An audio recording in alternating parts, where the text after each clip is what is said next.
j'espère que tu vas bien. Je suis ravie de te retrouver aujourd'hui pour te présenter le livre « La magie des rituels de la sorcière nordique ». Donc c'est un livre d'Héloïse Grillon, édité par la maison d'édition Erol au prix de 18 €. On découvre déjà une vraiment magnifique couverture. Je l'ai trouvée vraiment sublime. Donc, dessus, on peut lire « Recettes, runes, potions et filtres magiques pour partir à la rencontre de soi ». On nous dit derrière, en 4e de couverture, « Sel de protection, huile de confiance, potion de lâcher prise, bâton de fumigation ». Entrez dans l'univers foisonnant de magie et de symboles d'Héloïse Grillon. En fabuleuse Volva des temps modernes, elle vous livre tous ses secrets pour confectionner des recettes simples et mettre en place des rituels originaux basés sur la symbolique des runes nordiques et des 5 éléments. En développant votre propre pratique de manière très concrète, reliez-vous aux puissances anciennes pour entrer dans un voyage initiatique à la découverte de vous-même, mettre de côté vos peurs et vos doutes et attirer toutes les intentions que vous souhaitez voir se réaliser dans votre vie. Une immersion inédite dans le monde de la sorcellerie pour vous réapproprier des rituels intemporels, magnétiser votre réalité et révéler votre destinée. En fait, Héloïse Grillon, c'est une sorcière blanche des temps modernes, d'influence nordique, qui a développé l'espace en ligne The Runic Pause. Depuis plusieurs années, elle fabrique elle-même ses potions et filtres magiques pour constituer des rituels personnalisés et encourager la loi de la manifestation. On va maintenant feuilleter le livre ensemble. Alors voilà, vous pouvez redécouvrir la magnifique couverture. Et la 4e de couverture. On va maintenant le feuilleter ensemble. Votre voyage ne fait que commencer.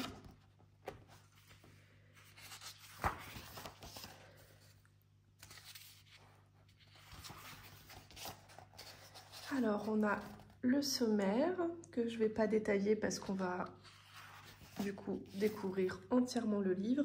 J'aime beaucoup les couleurs des textes. C'est écrit en bleu, en noir, en orange, en vert. C'est vraiment très joli. Oh, joli symbole celtique. Donc l'avant-propos. Waouh! Donc c'est un livre vraiment avec de belles photographies.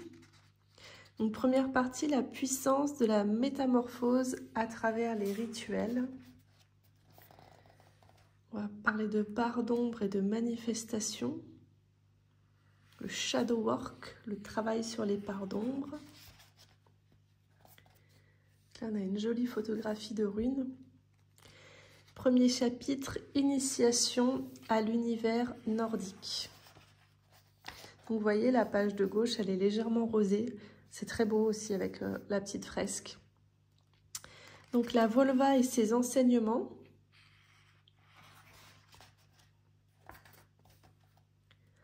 Avec de jolies photographies.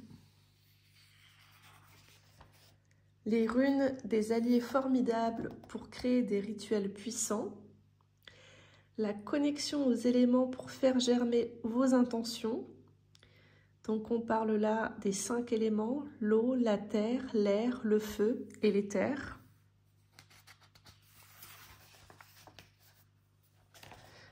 Voilà, il y a vraiment de très très belles photos. Comment faire son rituel pour le chapitre 2? Créer son rituel et ses outils. Préparer son espace et son hôtel. Poser son intention. Les éléments du rituel. La conservation des éléments. Moi, j'adore tout ce qui est petits pots en verre comme ça. J'ai toutes mes plantes médicinales dans des pots en verre. J'aime vraiment beaucoup. J'ai même pas mal de nourriture aussi que je conserve dans ces pots-là.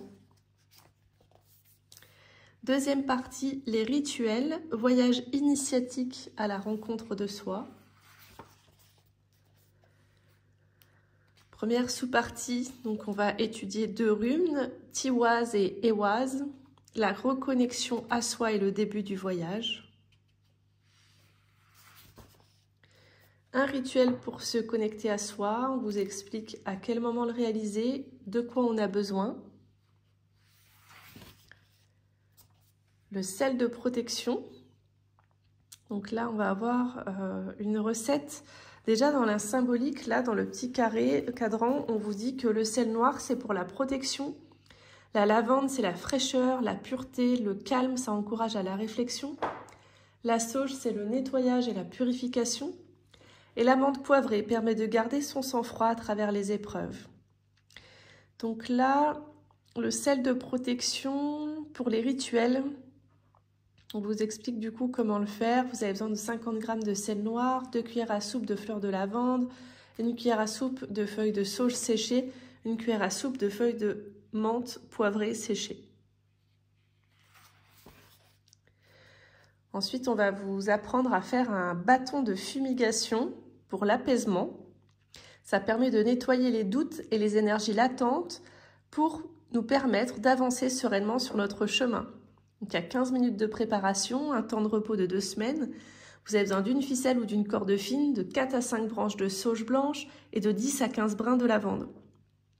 Pareil, la symbolique des plantes, la lavande, la fraîcheur, la pureté, le calme encourage à la réflexion. Et la sauge, nettoyage et purification. Une très très belle photo pour illustrer cela. J'adore moi faire mes bâtons de fumigation, c'est quelque chose que j'utilise beaucoup.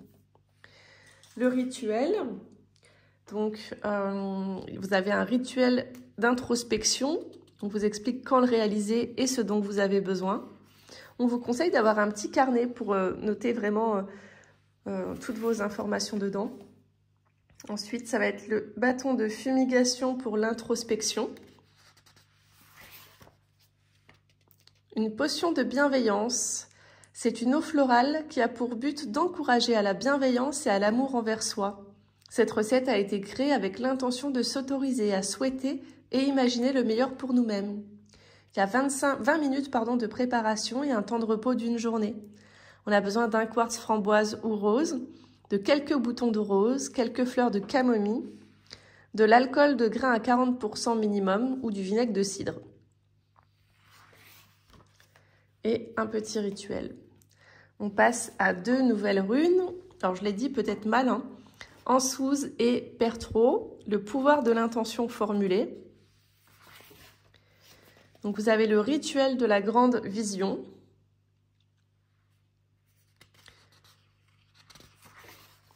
Vous avez un encens pour le 3e œil, pour activer celui-ci et nettoyer le voile qui peut s'interposer entre vous et votre intuition afin de vous permettre de mieux vous connecter aux messages qui vous seront envoyés.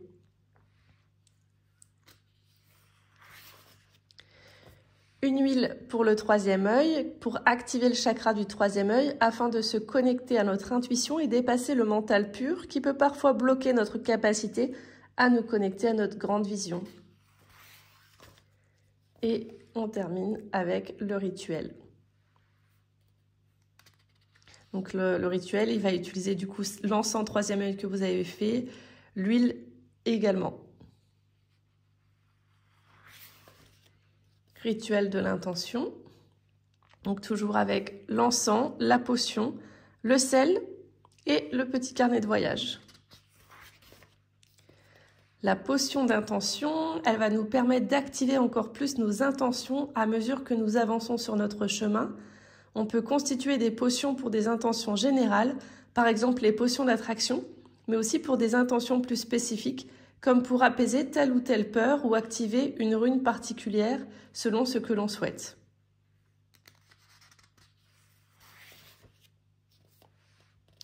Alors là, on va vous expliquer comment faire un sel d'ancrage.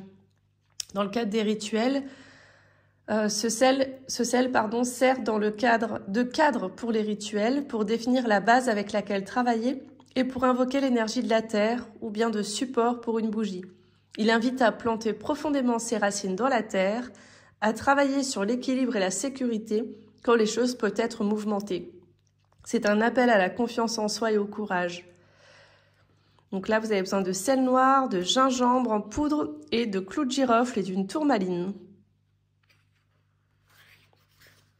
Le petit rituel et on passe aux 2 runes suivantes, Bercanon et Inkwaz, l'accueil de la vie que l'on souhaite. Avec un rituel d'accueil. Comment fabriquer son huile de confiance pour se connecter à l'énergie du cœur de la terre-mère qui nous nourrit et nous protège. Elle est là pour apporter courage et confiance lorsque les doutes prennent un peu trop de place et vous permettent de travailler sur votre confiance en vous. Vous avez besoin d'huile de jojoba, d'une cornaline, de clous de girofle et de bâtons de cannelle. La potion du succès vous aide à éliminer les énergies qui se mettent en travers de votre route et à ouvrir la voie pour permettre à vos intentions de venir à vous. Elle se présente sous la forme d'un spray à utiliser dans les rituels, mais aussi au quotidien si vous vous lancez dans un nouveau projet, par exemple, et que vous souhaitez mettre toutes les chances de votre côté. Donc là, il faut une bouteille pulvérisateur, du gingembre, de la cannelle, une bougie rouge, un support de bougie, papier et stylo. Le rituel des graines à planter, donc avec le bâton de fumigation, le sel d'abondance, l'huile d'abondance, un pot de fleurs, du terreau et des graines de basilic pour le succès. On vous explique là comment faire le sel d'abondance. Donc ce sel est utilisé lors des rituels pour invoquer tout le succès et l'abondance que l'on souhaite manifester, que ce soit en traçant des formes différentes selon nos intentions ou bien en nous en servant de base pour travailler avec d'autres éléments tels que l'eau et le feu. Ce sel permet d'ancrer l'énergie d'attraction. Donc l'auteur a choisi de mélanger avec un sel blanc plusieurs épices associées à la chance et au succès pour créer un véritable aimant à abondance qui nous permet de renforcer nos rituels sur la manifestation. L'huile d'abondance pour se connecter à l'énergie du chakra sacré, du feu créateur et de la terre-mère qui a le pouvoir incroyable de créer la vie. Elle aide à se connecter et à incarner l'énergie de l'abondance absolue. Donc c'est pas seulement l'abondance financière, mais bien l'abondance en général en tant qu'état d'esprit. Vous pouvez en ajouter dans votre bain. Petit rituel et on passe aux runes Izaz et Eiwaz, l'invitation à affronter ses parts d'ombre. Avec un rituel de libération des parts d'ombre. Un bâton de purification pour nettoyer les doutes et les énergies latentes pour nous permettre d'avancer sereinement sur notre chemin. Donc il va être avec de la sauge blanche et de l'eucalyptus. Une huile de relâchement pour se connecter à l'énergie de l'eau et de la terre et à leur enseignement. Avec de l'huile de coco, des feuilles de sauge, de la soupe de romarin, du romarin, une cuillère à soupe de romarin, des feuilles de menthe poivrée, une obsidienne et ou tourmaline. Elles sont très très belles les pierres de ce livre.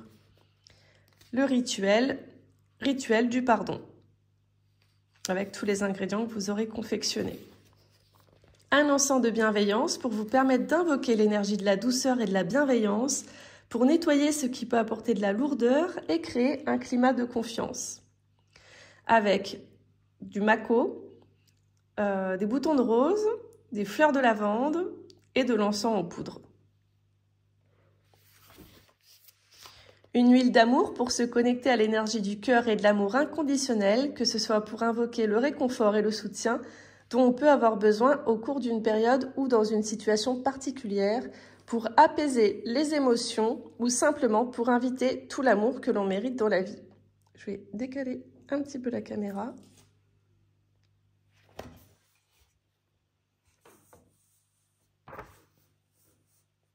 Voilà.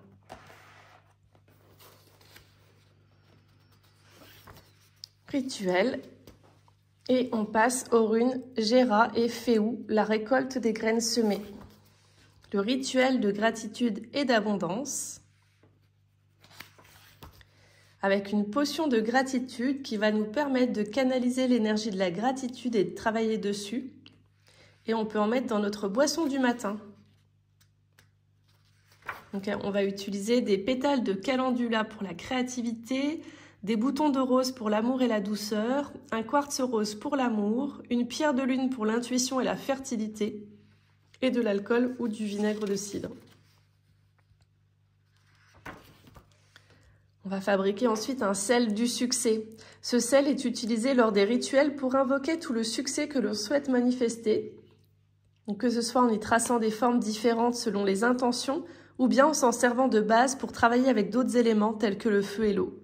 Il permet d'ancrer l'énergie d'attraction. On utilise pour celui-ci du sel blanc, des feuilles de basilic séchées, du curcuma en poudre et du gingembre en poudre.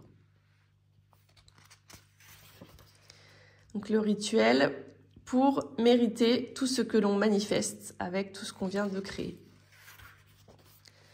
On va fabriquer ensuite un encens de prospérité qui va être vraiment conçu avec une intention d'abondance et de prospérité pour créer un environnement propice à la manifestation de nos objectifs. Une potion d'abondance pour nous permettre de canaliser l'énergie de l'abondance et de travailler dessus. Le rituel. Et on passe aux runes Uruz et Konon, la confiance en sa propre lumière. Donc un rituel pour se défaire de ses doutes. La potion de lâcher prise, conçue pour travailler sur le lâcher prise, sur l'abandon et la foi de ce qui doit advenir. On va fabriquer une huile « J'incarne mon pouvoir » pour se connecter à l'énergie du feu, du chakra sacré, de Konan, de la lumière intérieure et de la flamme qui nous anime. Ça va être vraiment un outil puissant qui permet de se reconnecter à sa propre puissance et de l'incarner pleinement. Rituel de confiance. Avec votre bâton de bienveillance, du sel de confiance. On va fabriquer un bâton de fumigation, de bienveillance et d'amour pour permettre de nettoyer les énergies négatives et apporter bienveillance et confiance à notre environnement. Donc dans celui-ci, cette fois, il y aura du cèdre, des petites roses et de la sauge. Donc le cèdre, c'est pour la noblesse et le courage. On va fabriquer ensuite un sel de bienveillance et de confiance absolue pour invoquer l'énergie de l'amour, de la douceur et de la bienveillance, souvent en complément d'un rituel de détachement. Après un travail sur les parts d'ombre, quand on a besoin d'une impulsion d'amour pour soi-même par exemple, ou bien pendant un rituel de protection pour apporter confiance et douceur.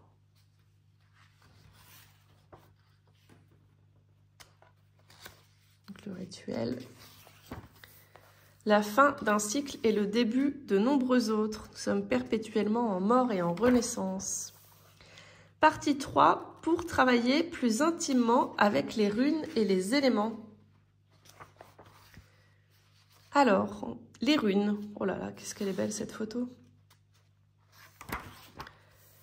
Donc, on va nous expliquer...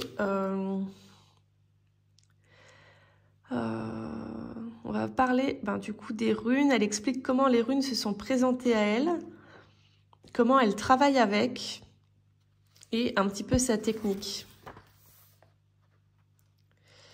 Premier, alors là, je ne sais pas du tout comment ça se dit, Aeth, Freya, donc qui est la déesse de la fertilité et de la beauté.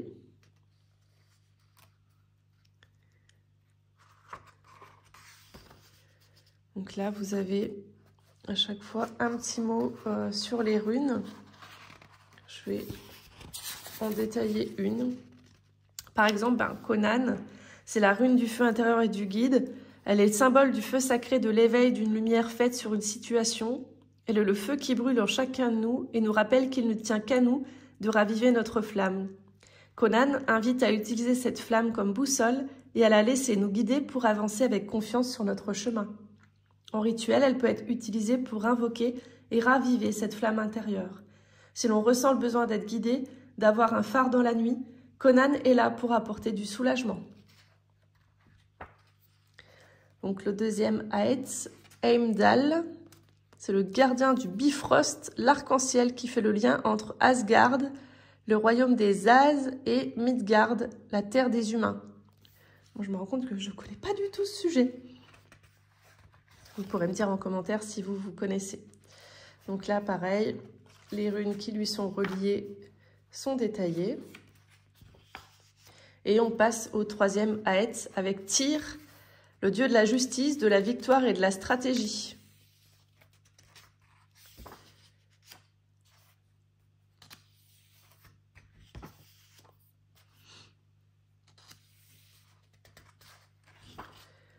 On va passer ensuite aux 5 éléments.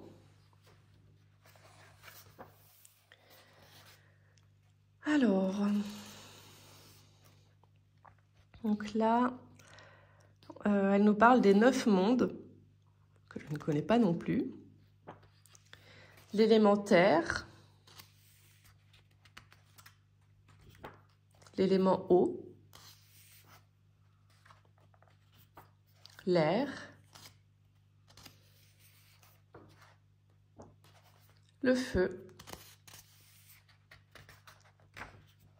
l'éther. Et vous avez toute une partie carnet à remplir. Donc là, votre recette, le temps de préparation, le temps de repos et les ingrédients que vous avez mis. Pareil pour votre rituel. Et vous avez comme ça plusieurs pages à la fin pour en faire un petit peu votre grimoire. Hop. On termine avec une conclusion et une magnifique photo de nouveau des runes sur une belle peau, une belle fourrure.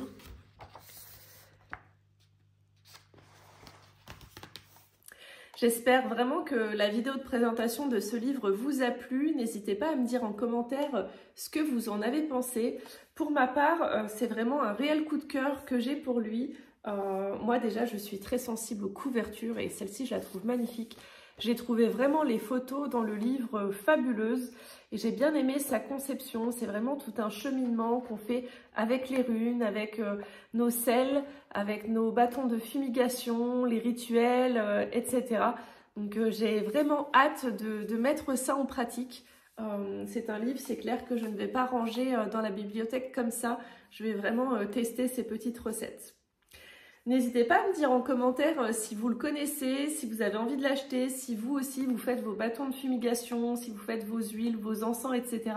Je suis vraiment curieuse de savoir si vous aussi vous êtes une sorcière blanche.